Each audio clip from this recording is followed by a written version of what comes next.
vamos lá. Bom dia. É que é muito cedo, gente. A gente está começando. Eu estou aqui com o Fred Batalha, que é o VP de marketing da Jeep, da Fiat, Chrysler, manda na porra toda.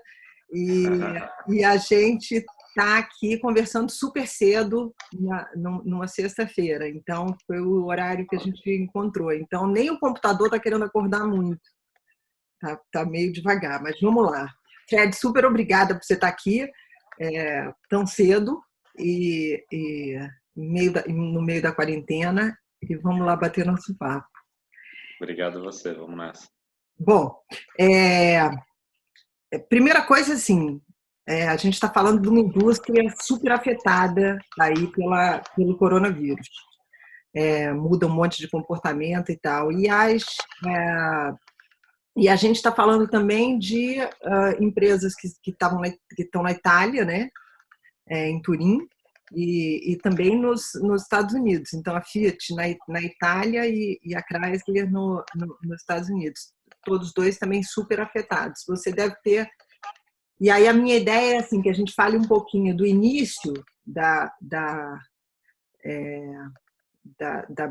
Covid, mas depois do futuro, que eu acho que já mudou tudo, né?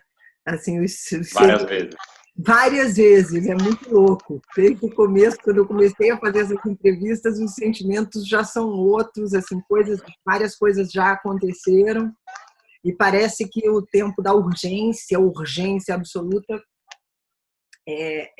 principalmente quando a gente fala de comunicação, ficou um pouquinho lá atrás, né? Então vamos começar desses 2 meses atrás que parecem 2 anos. Foi muito louco mesmo, né? Porque a gente tem operação na China também, então a gente viu o que estava acontecendo por lá, depois chegou na Europa, na Itália particularmente, e quando começaram a ter os primeiros casos no Brasil, a gente não se tocou, né? Ninguém aqui achava que aquilo ia ser daquela dimensão e nem que talvez pudesse tocar a gente de forma tão dramática. E aí a coisa foi acontecendo um dia após o outro e de repente a gente estava todo mundo em casa, sem poder sair e sem vender nenhum carro. Fábrica fechada, concessionária fechada, todo mundo em casa. Então, de uma hora para outra, você pega uma empresa gigante como a nossa, né, que deixa de funcionar, assim. O seu coração praticamente parece que parou de bater. Foi chocante, assim, foi bem complicado essa primeira fase. Né? E o mais louco é que a gente acha que a parte de marketing, de certo modo, para, né? Mas é o contrário, tem muito mais trabalho, porque tem um monte de coisa para fazer. Então, um primeiro momento bom, a gente como começou a deixar de vender, a gente investe, o marketing é sempre uma parte daquilo que você fatura, então se você deixa de faturar, por definição, a gente precisa redimensionar totalmente o teu gasto. A gente é uma empresa muito grande, então o custo que você tem fixo, digamos assim, se a gente não vende nenhum carro, ele já não é baixo, então você tem que se virar, conversar com todos os seus parceiros. Então, a primeira fase foi esse choque e foi engraçado porque veio vindo as ondas de, não, vamos ter que reduzir. Os globais que já tinham entendido o tamanho do problema, já vinham dizendo, a gente precisa redimensionar. E aí a gente fazia o exercício que ela falava, não, vocês não entenderam, tem que ir mais longe. Tem que ir mais longe, até a hora que a gente entendeu o tamanho do buraco. Então, esse primeiro momento foi assim, o que a gente consegue cortar, como, o que a gente mantém por, né, ali por aparelhos para não deixar a coisa descambar completamente. Então, e aí no paralelo, você já começa a se organizar olhando sempre para frente, porque uma das áreas na área comercial, né, uma das áreas que tenta olhar um pouco mais para frente é o marketing, porque você tem que organizar o que você acha que o cara vai estar sentindo lá na frente para poder ter o conteúdo para mostrar lá na frente. Então a gente já começou ao mesmo tempo que a gente estava no hoje, né, que era olhando para aquilo que aconteceu, a gente estava tentando decifrar o que ia vir lá para frente. Então tudo isso dá muito trabalho. Claro que tem uma área mais de experiência, né, que a gente tem forte com eventos e tal. Isso por definição, Parou. fica parado, cara, não tem o que fazer. É. Não tem realmente o que fazer. A não ser, enfim, ficar imaginando como isso pode vir a ser. Mas não tem nada acontecendo nesse momento. Ao mesmo tempo, vocês, na Itália, fizeram um lançamento no meio da pandemia. Você deve ter acompanhado de perto a maluquice e lançaram na Itália o Fiat 500, super moderno, espetacular, né? Assim, lindo, um novo, e absolutamente no meio da pandemia na Itália, e virtualmente, né? Então, o Cinquecento novo, ele é um game changer, né, para a Fiat, para a marca Fiat. A Fiat na Europa, ela é basicamente o Cinquecento e as suas variações além do Panda, né? E chegou o novo, depois de a gente ter lançado o primeiro em 2007, então 13 anos depois chegou um carro novo de fato, e ele é totalmente elétrico. Então, ele é o ícone da marca e é a mudança de estrutura de oferta para o consumidor total. E ia acontecer no Salão de Geneve e não aconteceu o salão. Então, no salão, o Salão de Geneve é talvez um dos mais importantes da indústria, você perde um impacto brutal, porque você tem a imprensa do mundo inteiro lá concentrada e você faz aquilo acontecer. Então, no dia seguinte da conferência de imprensa da Fiat, em Geneve, o planeta todo sabe que chegou o Cinquecento elétrico. E a gente não podia fazer isso. E aí o Olivier François, que é o nosso CMO global, né, meu chefe, ele fez uma coisa muito louca, né, que foi para o centro de Milão, lá embaixo da Madonnina, como se diz em milanês, a Madonna, né, o Duomo e tal, coração de Milão, onde todo mundo estava com medo de ir para a rua, e ele gravou lá um jeito de apresentar o carro que eu achei bem assim, forte, né, como iniciativa, porque a gente estava num momento talvez mais dramático e o que ele quis mostrar é que no fundo, apesar daquilo que a gente estava passando, não é que se você caminha por Milão você se integra, né? Eu acho que tem ali uma certa tentativa de não minimizar o problema, mas também não causar o pânico ou esparramar o pânico. Achei uma iniciativa bem inovadora, foi legal, acho que funcionou bem e acabou dando seus efeitos. Então, mas é isso, assim, a gente passou por essa fase de ter que reinventar tudo completamente, porque não tinha sobre como fazer um momento como esse. E aqui no Brasil teve uma série, eu vi no Solidariedade S.A., uma série de iniciativas também que foram tomadas pela companhia para ajudar, né? Principalmente nos lugares onde vocês têm fábrica, né? Pernambuco, Minas Gerais. A FCA ela tem programas, sempre teve programas que ajudam muito a sociedade, assim, seja em Pernambuco, que em Belo Horizonte, em Betim, onde tem a fábrica, a primeira fábrica nossa no Brasil, a gente sempre teve programas de auxílio à comunidade. E aí nesse momento, de verdade, assim, a companhia parou para analisar o problema e a gente tinha reuniões diárias com todo o board da FCA na América Latina, com alguns temas para tratar o problema, sendo que um dos temas de todos os dias era como é que a gente ajuda. E a gente alocou uma quantidade bem relevante de recursos a isso e fizemos, eu acho que, coisas legais. A gente construiu um hospital de campanha em Betim, a gente construiu uma UPA em Recife, a gente disponibilizou uma quantidade grande de carros para que a gente pudesse ajudar o setor de saúde. A gente comprou máquinas para produção de máscaras e a gente está produzindo máscara agora e fornecendo aos nossos funcionários e doando também o excedente para essa região. Então, de verdade, eu fiquei muito orgulhoso do trabalho que a gente fez na FCA, porque foi uma ajuda real, né, tangível para a sociedade nesse momento, e é algo que, se a gente já sempre fez, nesse momento foi intensificada, e a gente tem conversado bastante também manter essa dinâmica, porque fala-se muito hoje sobre stakeholder capitalismo, né? Então a gente sai do capitalismo tão focada em só ajudar o acionista, mas como é que a gente faz para ajudar o nosso entorno. E a SCA certamente é uma das empresas a se olhar nesse sentido, porque a gente faz muito bem e, de novo, volto a dizer, fiquei muito orgulhoso do trabalho que a gente conseguiu desenvolver nesse período. E as pessoas esperam isso porque a Fiat é muito querida no Brasil, né? Ela é meio brasileira, né? A gente estava conversando que os italianos é, são é a segunda maior colônia no mundo, no Brasil. A gente é todo mundo um pouco italiano, então assim, tem esse emocional muito grande em relação a carro, né? Eu acho que somos apaixonados por carro, todas as Sem pessoas aí dúvida. mostram. Sem dúvida. E aí, conta. Não, não, é isso, quer dizer, eu acho que tá meio no sangue mesmo. Hoje a gente é uma empresa com muitas marcas, mas obviamente no Brasil e na América Latina a Fiat é a mais importante, né, em volume e tudo. E ela, de todas as marcas que chegaram antes, né, que chegaram mais cedo, das 4 que todo mundo chama das 4 maiores e tal, a gente foi talvez a que chegou por último, mas eu pessoalmente acredito que é a marca que tem mais identificação mesmo com o Brasil e com o brasileiro. O jeito de ser, o jeito de falar, o jeito de se colocar, o como a gente lê o próprio mercado e como a gente conversa com as pessoas, eu acho que tem um toque que é só nosso. Eu não quero falar mal dos outros, mas eu acho que a gente tem algo de diferente, mais brasileiro mesmo. A gente gosta de falar que a gente é ítalo-brasileiro, ítalo-argentino.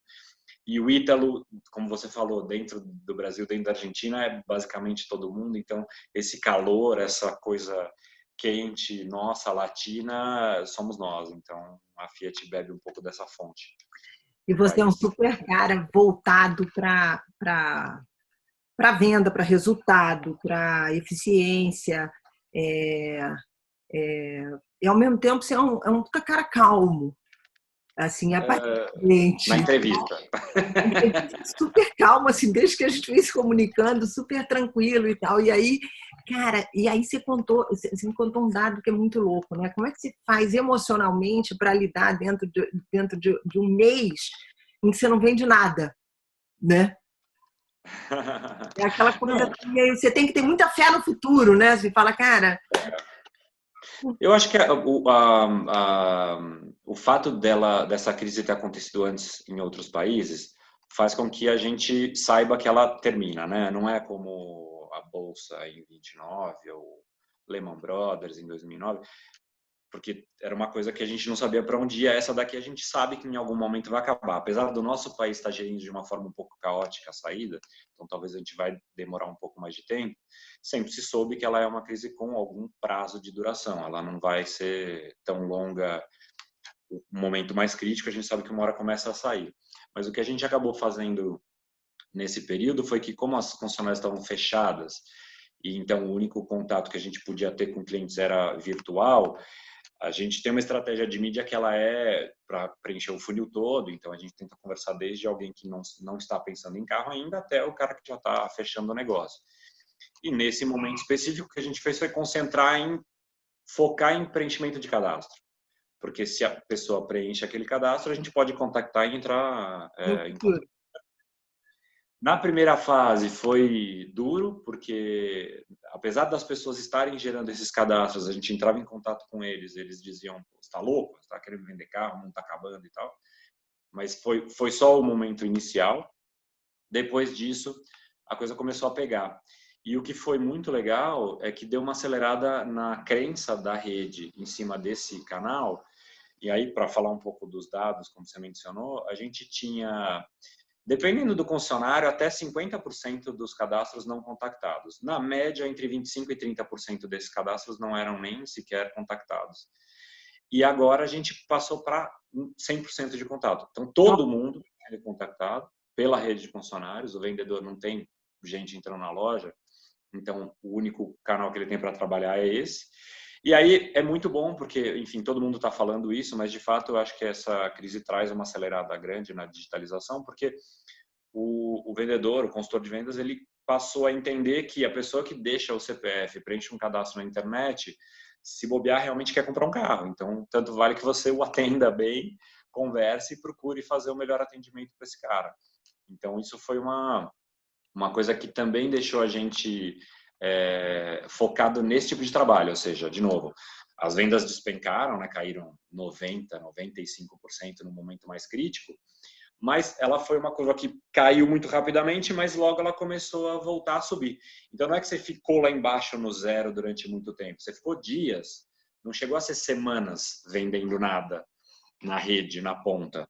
Então, você tem aquele choque, mas depois você vai vendo que a coisa vai voltando semana após semana, então você cresce 50% em cima de um volume muito pequeno, mas, porra, você tá vendo que a coisa tá vindo, então você fala, tá rolando, a pessoa tá acreditando, então isso vai voltar. E hoje, a gente chegou a tocar quase zero, hoje a gente chega a ter alguns lugares com até já 50% do volume anterior à crise, mas na média a gente está entre 25% e 30% do volume anterior à crise, às vezes um pouquinho mais. Então, a gente passou o fundo do poço e agora voltou a fazer negócio, ainda numa dimensão não aceitável, mas já está voltando a ter uma luz no fim do túnel, quem sabe. Tanto é que vocês reabriram mas eu vou falar sobre isso depois. Só fechando a coisa da comunicação, de certo modo, quando começou, é muito louco isso, né? Mas quando começou, a história explodiu, vocês estavam no Big Brother, que assim, que foi o único lugar que só ficou sabendo da crise muito tempo depois, né? Os caras que estavam dentro, eles não viveram aquele primeiro momento do pânico, né? E foi um Big Brother que, assim, acho que também porque as pessoas estavam em casa e era uma possibilidade de putz, ter um segundo assunto, né? Porque só a gente era monoassunto, né? Monotemático. Então, assim, todo mundo em pânico, e aquilo era, talvez fosse, de fato, um universo paralelo, né? E a Fiat estava lá. Então, acho que foi atirei no que vi e levei Absolutamente. né? Absolutamente. A Fiat tem uma parceria de longa data com o Big Brother, fez coisas incríveis na história e é um programa polêmico sobre muitos aspectos, mas que, querendo ou não, tem muita gente que assiste, né? E esse ano, como você falou, foi a maior audiência da história, porque, de fato, tinha gente, as pessoas sem poder sair de casa acharam esse assunto. A dinâmica que a Globo trouxe também foi nova. Eu acho que eles acertaram a mão no programa em si.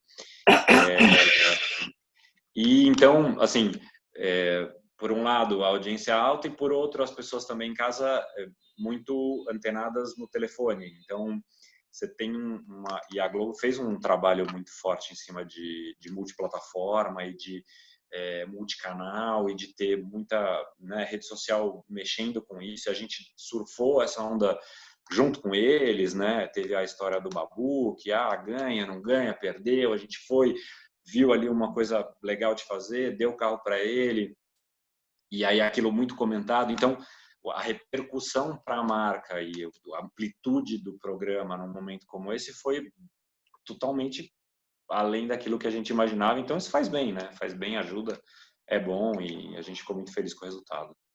Até porque eu sei que você é um anti-começar uma ideia a partir dos 30 segundos, né? Então, essa já foi uma ideia que nasce de uma outra plataforma, pensada já para uma outra plataforma, né? Eu acho que essa é difícil para carro, né? Mas é um excelente exemplo, assim, eu acho, que a gente continua, apesar de, desde que eu cheguei, a gente ter dado um olhar maior para a questão do todo, né? Porque eu acho que não quero dizer que era mais fácil fazer marketing no passado, mas certamente no passado você se resolvia mais com o 30 sendo colocado num bom canal. E hoje você tem que ter muitas coisas porque a pessoa está sendo impactada por bilhões. A gente conversou um pouco. Você pega um avião, você no UOL vê um painel, você entra no carro, você está ouvindo o teu podcast, você está mexendo na tua rede social, você chega em casa, você liga a TV, ouve, mas não está vendo, tem o filho gritando e tal. Então, é complicado você chegar até a pessoa com a mensagem. E eu acho que a gente ainda tem muito para caminhar, sobretudo no Brasil, em fazer com que o marketing leve isso em conta. E volto a dizer, apesar de hoje eu achar que a gente já tem um jeito de trabalhar na FCA que leve em conta o todo, ainda o gatilho é o 30. Ainda o gatilho é a história do 30. Aí, a partir do 30, a gente consegue construir uma coisa legal e faz, digamos, campanhas completas mesmo. Mas acaba nascendo no 30. E isso é um defeito até da indústria, em geral. A gente, ao longo desse ano que eu estou na FCA de volta, né? Eu já estou na FCA, eu costumo dizer que eu estou há 11 anos, mais um ano e meio quase, né? Porque eu fiquei 11 anos da primeira vez, depois saí e voltei. Mas nesse período que eu Mas ficou voltei, lá fora também, né? Você tava em Turim. tive em alguns lugares lá. E aí, a gente chegou a ter ideias que não nasciam exatamente do 30, e que a hora que você leva para conversar com quem, de repente, vai dar a palavra final, porque está preocupado com a venda e tal, o cara não aceita muito. Ele acha, não, pera, não sei, a pessoa até não entende. Então, não é fácil mudar a própria indústria, eu acho. Não é nem só um problema de agência ou cliente, é um negócio do todo. Mas a gente está trabalhando para isso e estamos no bom caminho, vai rolar, já está rolando, então está ficando legal. Eu acho que abre também possibilidades para outras coisas a partir de agora, né? E você tem um lançamento para fazer. Primeiro falando que as fábricas, antes de fazer o lançamento, vamos falar das fábricas, né? Vocês reabriram tem 10 dias, eu acho, e, e isso já dá um certo. E reabriram isso, eu li que com um sistema de EPI super cuidadoso, tomando cuidado desde antes, né, do sujeito ir para a fábrica para ser testado, né? Então, assim, um super A cuidado gente, para garantir. tendo vivido isso na Europa, e a FCA na América Latina é uma empresa incrível, realmente. Ela é de uma estrutura e de uma organização brutal, não por acaso é líder do mercado brasileiro, né, com mais de 19, às vezes 20% de market share entre todas as marcas e tal.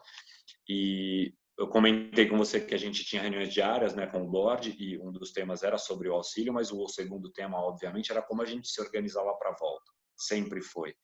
E a profundidade com que isso foi tratado obviamente refletida no que a gente vê hoje com a fábrica aberta. Então, a gente dobrou a quantidade de ônibus que levam os operários para a fábrica para poder dar o distanciamento dentro desse ônibus.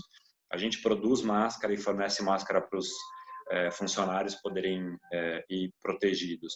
A gente criou um aplicativo de autodiagnóstico em que a pessoa, toda manhã, ela precisa preencher ali algumas perguntas. Você está bem, não está bem?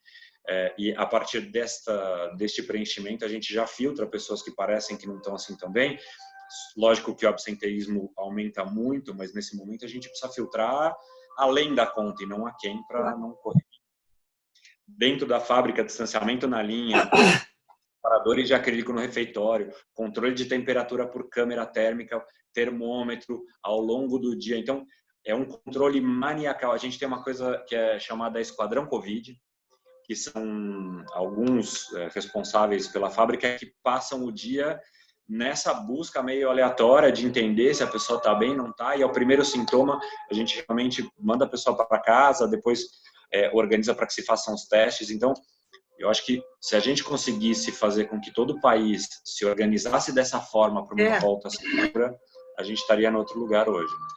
Eu ia dizer exatamente isso, né? Tem um monte de boas práticas que são relativamente simples que estão sendo feitas nesses novos protocolos. A gente também está apanhando aí a indústria, né, em si, para ver qual vai ser o novo protocolo adotado para a volta das filmagens, né? Porque isso é uma preocupação, porque senão total, a gente acho que depende disso. todas, né? Nosso produto, né, passa por aí enquanto marketing. Por sorte, você mencionou, a gente tem o lançamento da Estrada chegando aí e a gente já tinha antecipado bastante. Temos hoje a campanha quase pronta. Ainda tem um pedaço de shooting a ser feito, mas a gente conseguiria ir para o ar sem fazer, se fosse o caso. Não é o ideal, mas daria. Mas estamos aí praticamente prontos. A gente estava com o lançamento previsto para abril, entre abril e maio, né? E aí a gente teve que postergar. Estamos definindo melhor a data agora, mas por sorte a gente havia se preparado com antecedência, então estamos aí tem duas coisas para te perguntar. Uma é assim, o humor do brasileiro? Eu sei que você tem algum tipo de pesquisa para sentir o pulso do brasileiro e o quanto isso vem mudando, porque como a gente falou, né, as sensações nunca mudaram tão rápido. É. E, A gente lá atrás fez uma organização do sentimento, né? Então a gente entendeu também com nossos parceiros globais, seja com as agências aqui que lá fora, seja com nossos colegas de FCA no mundo, a gente tentou montar um pouco as fases da pandemia, né? E a partir dessas fases a gente entender o sentimento do brasileiro e a partir daí a gente conseguir montar os nossos conteúdos. Então a gente veio se programando para isso, só que tem a fase da volta e desse tal novo normal que todo mundo está dizendo, que é ainda mais obscura, né? A gente não sabe exatamente como vai ser. Então, uma coisa que a gente fez que eu gostei bastante de trabalhar foi a gente colocou todo mundo junto. Então, enquanto estávamos organizando isso, eu me deparei com uma pesquisa do Google, começava assim, o mundo nunca mais será o mesmo, né? E aí eu não estava pronto para aquilo. Eu olhei e falei, nossa, que groselha, vai voltar tudo ao normal. A hora que acabar, acabou e a gente volta e está tudo bem. E no fundo, não. Eu entendi que realmente não era. Fiquei bastante impactado por isso. E criamos um grupo de trabalho chamado Anthropos, né, que estuda um pouco o comportamento humano, onde a gente colocou talvez um grupo não óbvio para trabalhar.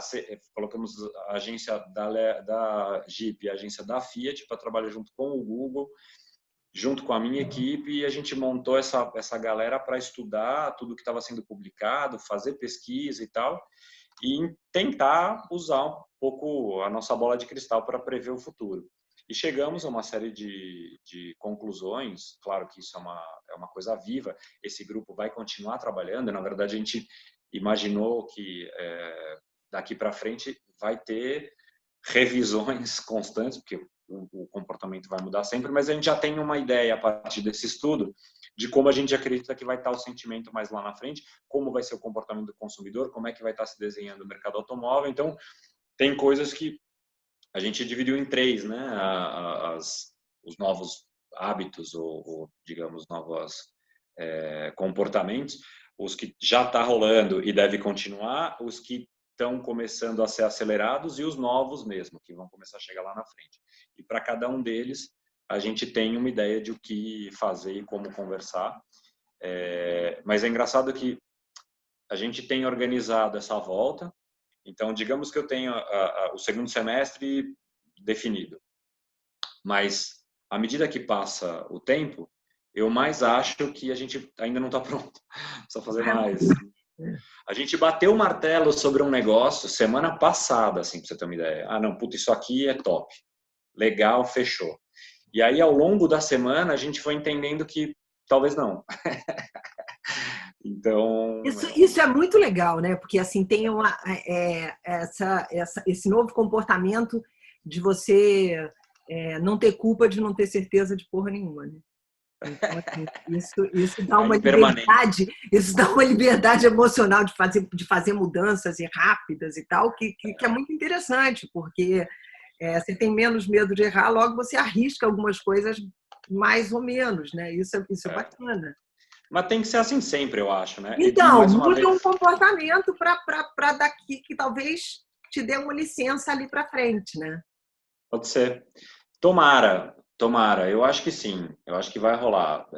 O sentimento, assim, para falar de uma banalidade, mas todo esse trabalho que a gente está fazendo ao longo dos últimos 2 meses e meio foi feito de casa, sem que ninguém se encontrasse fisicamente. Então. E era um tabu gigantesco na FCA esse negócio do home office.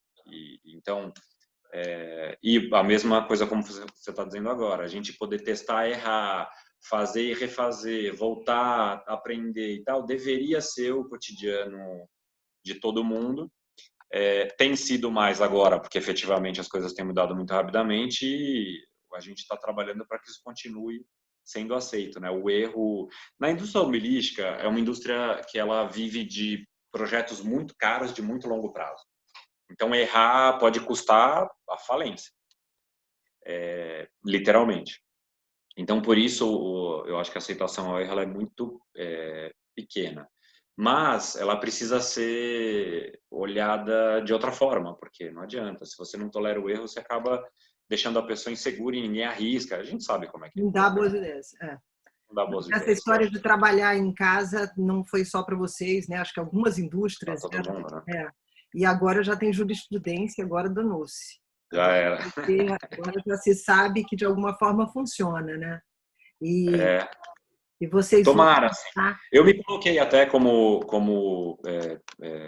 candidato com o meu RH para fazer com que nós sejamos um pouco a cobaia de um novo jeito de trabalhar. Eu estou trabalhando com eles para isso. Eu quero que a minha equipe tenha um formato novo que não tenha nada a ver com o passado, mas que tenha a ver com o presente mesmo e que já tinha a ver, mas que agora tem, como você falou, essa licença para a gente testar. Então, a gente vai testar cada vez mais. E vocês vão lançar em 2021. Esse carro já foi visto, esse novo carro que vai ser o primeiro SUV da Fiat? Já foi visto? Mostrado a cara Não, dele? Não. não, Eu estou não. curiosa, por isso que eu perguntei. A gente conhece o carro, mas são poucas pessoas que já viram o carro. E pô, vai ser incrível. Porque a Fiat hoje, porque como estratégia de FCA, a gente fez uma complementariedade, né, entre as marcas. Então, os SUVs, eles, obviamente, por razões históricas, inclusive, ficaram com a Jeep. E a Fiat a gente deixou para um segundo momento, porque era assim que fazia sentido como modelo de negócio. Mas nessa estratégia, hoje a cobertura de mercado da marca Fiat é uma cobertura menor, porque ela não tem o SUV enquanto todas as outras marcas têm. E a vantagem de chegar depois é que você tem o battlefield, né, o campo de batalha desenhado. Então você Sim. consegue se organizar de uma maneira diferente. A gente está trabalhando intensamente nisso já. E vai ser super legal. A marca Fiat realmente ela já está num momento de produto diferente. A gente hoje certamente tem uma linha de produtos tão boa ou melhor de quanto tivemos relativamente à concorrência quando fomos líderes lá atrás com o Palio. O que falta é mais essa forma de chegar no consumidor que a gente, por algum motivo, deixou para lá num passado recente e que a gente está reconstruindo e reconquistando, e o SUV vai coroar esse novo ciclo, né? E que essa mudança de comportamento em relação a gente estava falando do e-commerce, o quanto, de alguma forma, as pessoas tiveram que assim como as pessoas, se criou jurisprudência para se trabalhar em casa, eu acho que várias pessoas tiveram que abandonar seus medos e crenças do e-commerce e acho que isso vale para todas as indústrias. Eu não sei exatamente em que momento, né, para um carro, eu não me imagino comprando um carro por e-commerce, ou fechando pelo menos esse negócio mas talvez a minha filha Então, daqui a pouco imagine que sim, pois, entendeu? Então é um assim, tema quente. É um tema quente, porque na prática o que existe no mercado hoje não funciona. Assim, se você pegar do ponto de vista de volume de negócio, existem soluções para se fechar negócio de carro online, mas não existe na prática. Ninguém compra. Então é um modelo que ele passa por vários detalhes que tem que ser trabalhado, sobretudo em conjunto com a rede de concessionários, assim, porque quem vende o carro na ponta é o concessionário. Então, a montadora querer fazer o papel de vender online sem entender o que o concessionário acha disso, para mim é um erro. Então, nesse momento, a gente já vinha conversando bastante com a nossa rede sobre isso. Nesse momento, obviamente, deu uma acelerada, mas a gente está tentando montar um modelo que funcione para o consumidor. E eu mudei de ideia ao longo da crise. Eu não acreditava que comprar online seria relevante por causa dos motivos que você mesma mencionou, mas eu hoje acredito que uma parcela da população vai estar que mais agora vai acelerar e cada vez vai crescer mais, vai ter isso. Então, imagina, um cara que está pensando num carro, ele pesquisou online, vê muita coisa e tal, ele até vai numa concessionária, vê o carro, testa e fala, pô, é esse carro mesmo. Por que ele não pode terminar esse processo de casa? Por que ele não pode estar lá? Ele já entendeu quanto querem pagar no usado dele. Ele já entendeu quanto ele tem de oferta lá na ponta. Ele não pode pesquisar em algumas lojas e tal e ver, talvez, o modelo disponível, porque tem uma coisa que é um pouco um segredo da indústria que eu vou contar, mas não é tão segredo assim. As pessoas dificilmente compram o carro que elas querem. Elas compram o carro que está disponível na loja, porque funciona assim. As concessionárias... Tem que esperar, enfim. É assim, também até com roupa, quer dizer, você chega na loja, você quer a camisa azul, tem a branca, você fala, tá bom, vou levar a branca porque é bonita igual e tal. E isso com o carro é igual. Quando o cara voltar para casa, ele já vai ter visto, o vendedor vai ter dito, olha, você queria preto, mas eu tenho vermelho nesta versão, a pronta entrega, blá, blá, blá, ele fala, tá bom. Volta para casa, pesquisa online, fala, essa oferta é uma oferta que eu vi que é equivalente à que eu tinha direito. Essa avaliação do usado é uma avaliação que eu também sofri conversar e que está chegando aqui Ainda bem online. que a gente está longe, né? Porque hoje em dia não pode mais espirrar. Então, você fez a mecânica aconselhada, né?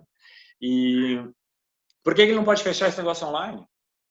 Não, claro, esse modelo, você citou um modelo que tem crescido bastante no Brasil e no exterior também, e para a gente que é mulher, que compra mais, consome mais roupa do que vocês, tem vários, você pega o básico.com, você pega a Amaro, o que eles fazem? Eles têm, a questão logística ficou muito caro, né, você ter estoque.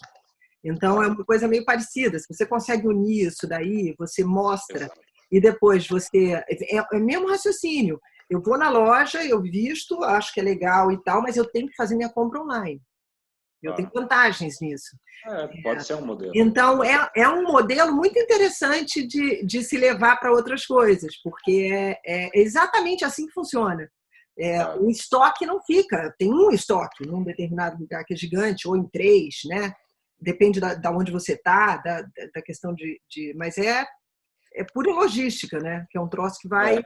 Mas eu nem estou dizendo da gente mudar completamente o modelo de negócio, como que isso pode ser, sei lá. Mas é um a mais, né? Mas é um a mais, saca? Então, pode ter gente... volto a dizer, o paralelo com a loja de roupa é ruim, mas é bom. Tem gente que quer chegar na loja e ser assistido. Me ajuda, gosta ali do paparico, quer que a vendedora te ajude, papapá e tal, e ela compõe teu look e beleza. Tem gente que quer ficar sossegado, olhando a roupa, vai no provador, só pergunta onde é o provador, vai, prova e leva embora e acabou. Para carro, é muito anti-intuitivo achar que não haja pessoas que queiram fazer a mesma coisa, sem um grande... No carro, diferente da roupa, a roupa tem um problema nesse sistema, que é o seguinte, eu experimentei essa roupa, essa camisa, eu quero levar essa camisa que eu experimentei. Aí ele fala, não dá, você tem que ir para a internet e pedir pela internet. O carro, você já está habituado a não sair, você compra, paga lá o cheque, você sai sem o carro. Vai com o carro na hora. Exato. Já é uma vantagem. Você já sabe que mesmo na concessionária você não vai sair com o pôr no carro. Exato. Não, eu acredito muito. A gente está trabalhando junto com a rede, volto a dizer, é importantíssimo a gente estar junto com a rede, porque quem entende de vender carro para cliente é concessionário, não é montador. Então a gente tem que fazer junto com eles um modelo para funcionar. Porque se for, eu assim, sinceramente, pessoalmente, não gosto do teatro pelo teatro. Assim, a gente fala, saiu uma loja online, não sei o que e tal, e depois não vende nada, é só pelo PR. Isso, para mim, é uma coisa que não tem muito sentido. Então, eu quero montar um modelo junto com a rede para funcionar efetivamente. Muito bom. E aí tem uma outra coisa desse momento, né? Falando de novo da comunicação, é que a primeira comunicação que vocês fizeram foi uma promoção muito louca. Porque, assim, eu achei, quando eu fui tentando entender o que era, e para mim parecia exatamente uma coisa meio falei, mas não é exatamente isso. Ajuda. Mas que é o seguinte, você compra o seu carro e eu pago para você, eu, Fiat, pago para você as 8 ou 9 primeiras parcelas. E aí você fala, legal, significa que eu só vou começar a pagar, sei lá, em março de 2021. Não é isso. Me conta o que é. Você recebe o dinheiro para pagar sua conta? Então, a gente fez duas dinâmicas diferentes, uma para Fiat e uma para Jeep. Vou contar da Jeep porque ela tem uma dinâmica mais novidadosa. Na Jeep, então, Foi como eu Jeep. te contei, né? Oi? Foi Jeep. Como eu te contei, a curva despencou e aí, de repente, ela começou a voltar. Nesse momento, a gente falou, porra, tem gente querendo comprar. E a gente viu, de fato, que tinham dois tipos de cliente naquele momento. Os que tinham a grana, então estavam procurando ali a boa oportunidade, ou quem realmente precisava do carro. E quem precisava do carro, talvez não, né? Boa parte dessas pessoas estavam passando por dificuldade, como todos nós. Então a gente falou, porra, a gente precisa dar um benefício real para o consumidor. Então a gente orientou todo o nosso orçamento de incentivo para fazer uma oferta concreta para o cliente que é, beleza, você compra o seu carro hoje e só começa a pagar o ano que vem. Mas não é uma carência de pagamento. Não é que você compra o seu carro em maio e você começa a pagar as 36 parcelas do seu financiamento em janeiro. Não. Você começa a pagar as 36 parcelas do seu financiamento em maio. Só que de maio a dezembro, quem paga sou eu. Então, a Jeep realmente deposita esse dinheiro para o cliente para que ele pague aquela parcela. Então, a gente fez uma oferta real e concreta, cujas 8 primeiras parcelas daquele financiamento era paga realmente, literalmente, por nós. E foi muito bom, assim, porque a galera viu a vantagem, entendeu que a gente estava trazendo algo que lia mesmo o momento e era o benefício que o cliente precisava e buscava. E foi muito bom, tanto que todas as marcas acabaram por copiar o que a Jeep e a Fiat fizeram, e foi bem novidadora, bem inovadora. Nunca tinha visto nada do gênero. Assim. E é uma baita ideia de venda, né? Na verdade, que uma vez comunicada, bem comunicada, é muito legal. Funcionou. Certamente funcionou. A gente teve picos de geração de cadastro e, de novo, dentro da situação em que estamos, foram picos de vendas muito sérios, assim, a rede toda muito feliz. Foi um movimento vencedor desse período. A gente fala muito sobre as dificuldades que a gente tem como criativo, muitas vezes, ou para ter ideias, ou para vender coisas, que muitas vezes são commodities e tal. Então, quando aparece uma coisa que é absolutamente diferente, a possibilidade de você fazer uma comunicação que, de fato, seja também inovadora e diferente e tal, tendo o assunto, né? Tendo essa conversa, uma conversa diferente, uma coisa diferente. Você tem a boa desculpa para criar, né? Muito bom. É muito Exatamente, bom. é muito bom. Só de ouvir já é muito legal. E aí, bom, eu queria te perguntar o seguinte: o que de fato você acha que vai mudar no comportamento das pessoas? Porque eu acho que tem algumas coisas que a gente simplesmente não acredita e outras que talvez de fato mudem no comportamento do consumidor. Mas falando em relação à mobilidade, né? Porque a gente sabe que vai demorar para caramba para chegar aqui no Brasil, por exemplo, a mobilidade, o carro elétrico, uma coisa que vai ser pela infraestrutura do país mesmo. Acho que a gente não tem essa infraestrutura e teria que vir do governo, né? Para você ter algum apoio, porque senão fica inviável. O carro, o carro elétrico, ele, para que a gente tenha uma base sólida para investir, para ter o carro elétrico no Brasil, feito no Brasil, a gente precisaria de uma certa segurança do modelo de negócio como um todo. E como no nosso país a gente é muito instável, né, a cobrança de impostos, a infraestrutura viária, é tudo muito difícil. Se não tiver isso, eu acho que vai ser difícil a gente conseguir ter, né, fincar o pé num negócio ao mesmo tempo ainda tem o desejo pelo carro, ainda um troço gigantesco, né? Eu acho que ele não é maior porque a economia não permite. Não, absolutamente. O carro elétrico, eu acho que vai ficar para uma segunda fase e certamente uma das consequências da crise é atrasar essa chegada, porque os carros que vêm são importados no começo e, portanto, o importado com dólar a 6 e o euro a 7 fica basicamente inviável. Mas como comportamento, além das banalidades que a gente está dizendo, né, de que ele vai ser mais digital e vai se mexer um pouco menos, a gente fez uma pesquisa que mostra que estão mudando os motivadores de compra para automóvel nesse período. Uma parte muito relevante dos consumidores tem dito que eles agora vão comprar o carro dos sonhos. Então, a gente, no trabalho que fez, viu duas características. Uma é o imediatismo e outra o individualismo. Então, as pessoas vão tender a ficar, pelo menos pelos próximos tempos, mais imediatistas. Então, a própria relação com o tempo, ela mudou bastante. E também a relação com o dinheiro. Então, elas vão querer meio que tudo agora. O efeito, sei lá, o efeito RAP, saca? De que, tipo, você pede, chega. E que já vinha com o Uber, né? Que quando demorava 3 minutos para o Uber, você já ficava puto. Acelerou.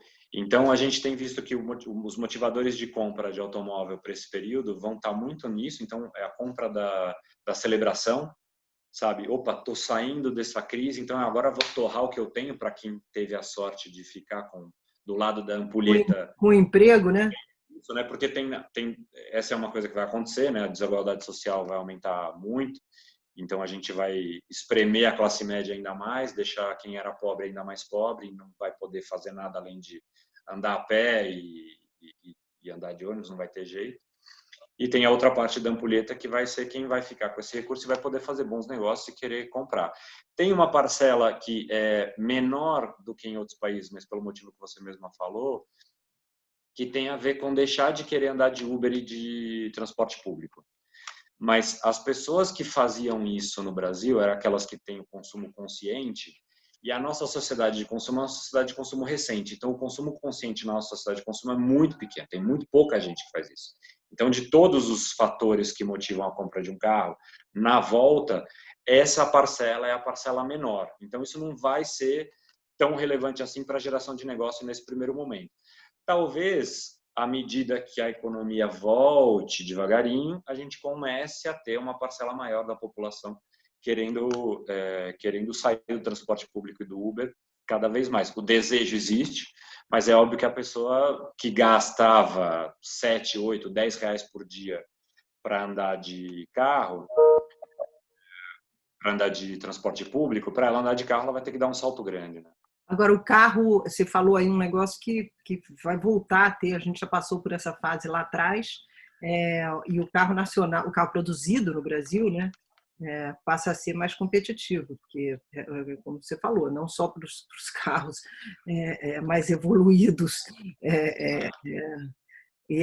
Assim, elétricos, mas a gente está falando também dos carros importados que vão talvez ficar a um preço quase inviável. O mercado de importado já é pequeno, né, relativamente. Ele vale, vou arredondar os números, vai 10% do mercado só de carro importado. Então, 90% é de carro nacional ou regional, digamos, vai produzido na Argentina, vamos considerar como regional.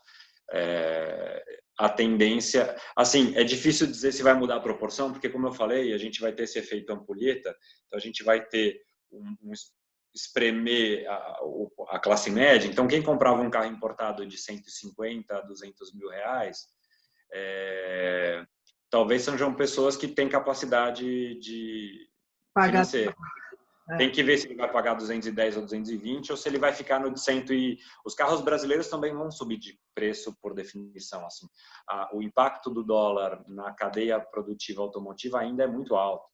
Dependendo da indústria, da fábrica, dependendo da nacionalização que você tem, ele vai até 50% de efeito seco do câmbio. Então, não tem como não subir. O câmbio subiu 50%. Se o carro subir num curto prazo 10, 15, 20% o preço, 25%, não é de se assustar, porque o impacto econômico vai ser muito brutal. Então, carro em si, então como esse efeito econômico vai acontecer, o carro em si vai ser muito afetado, então a gente prevê um crescimento muito gradual dos automóveis. Assim. A gente, para voltar ao mercado do ano passado, deve demorar 2 ou 3 anos, assim, ou mais, talvez. Vamos em frente, né? E aí, então, para encerrar, me conta a primeira coisa que você vai fazer, assim, que você está morrendo de saudade, louco para fazer, eu costumo dizer que é quando a vacina sair, né? Porque até lá vai ser sempre uma coisinha aqui, outra ali, mas que dê para fazer. Qual é a primeira coisa que você vai fazer?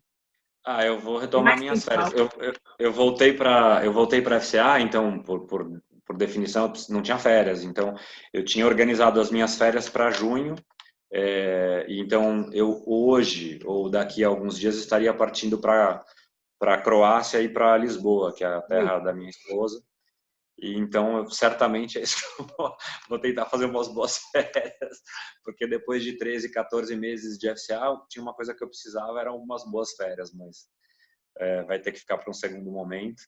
Mas é de boa, assim, de verdade, eu estou vivendo, eu tenho noção do privilégio em que me encontro na situação em que eu estou. Eu tenho uma filha pequena que vai fazer 3 anos, minha esposa não trabalha fora, e eu me tranco no quarto e trabalho.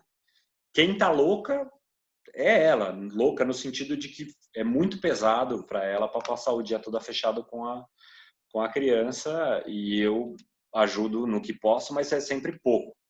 Então, quem sofre mais nesse período certamente é a minha mulher e a minha filha também, porque não está interagindo com criança, não está indo à escola.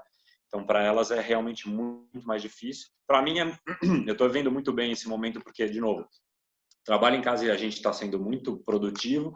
Passo mais tempo com elas, vejo mais a minha filha, eu dou banho nela todo dia. Antes eu dava banho nela quando eu chegava em casa a tempo de dar.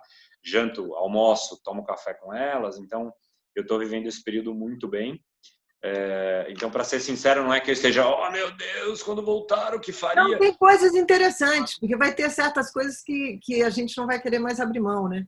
Nem sendo Exato, executivo, mulher ou homem, exato. executivo, a gente tem as mesmas limitações muitas vezes, É. e aí, de repente, você descobre que, cara, isso faz uma diferença na minha vida enorme e talvez eu tenha que E arrumar. no trabalho também, né? Porque a gente não somos dois, somos um só. Então, se isso te faz bem na vida, te faz bem no trabalho. Você está mais criativo, produtivo, com Claro, energia. Tudo isso é uma coisa que junta. Eu, de verdade, assim, te digo, sinto nesse momento uma produtividade intelectual, de, sabe, gestão, de liderança, de interação, que apesar da gente sentir a falta da presença física, ela tá num patamar muito interessante, sinceramente. a gente não sabe, às vezes dá aquele momento que você fala assim, putz, mas se for por mais um ano, você começa a pensar meio em. Claro, Começa a dar um claro. certo. Mas, por um tempo determinado, é uma experiência, né? E a gente tinha É, falado muito sobre a coisa da experiência, né? exato. Que é o que todo mundo quer, de algum É, modo. Só tá quando meio que na hora de voltar, assim, de verdade. começou a já dar um pouco. Minha mulher já está começando a pirar em alguns momentos com toda a razão, e aí eu também. Então, já esses 2 meses e meio, a gente aguenta mais um e tal, mas vai começar a pesar. É, Mas nesse período foi um período que eu vivi bem. muito bom.